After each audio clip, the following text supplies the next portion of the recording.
Hello! In this video, I'm going to show you how to use a document camera inside of Zoom. If you don't have a document camera, a USB webcam will work just as well. Plug it into your computer and let's get started.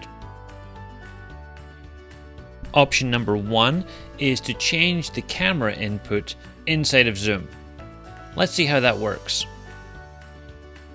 In the bottom left-hand corner of your screen, next to the video button, you will see an arrow where you can click to select a different camera.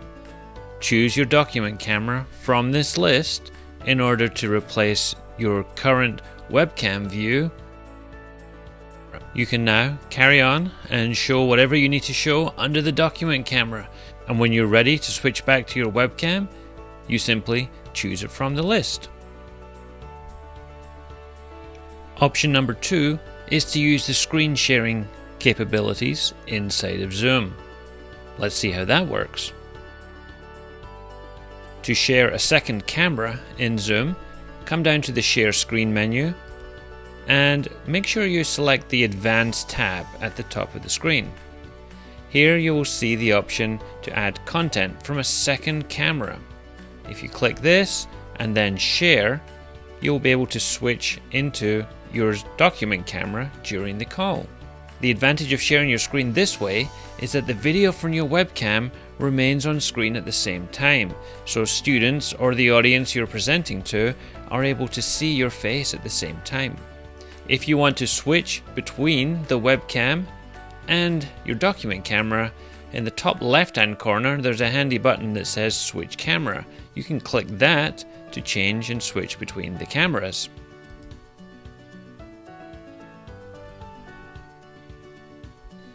When you're done sharing, simply click the red Stop Share button. Option number 3 is to share your screen and show the software that came with your document camera or your webcam. If the document camera or webcam that you are using came with software for the computer, you can use Zoom to share your screen and show that software instead.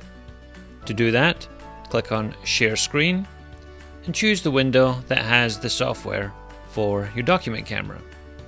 Then click Share.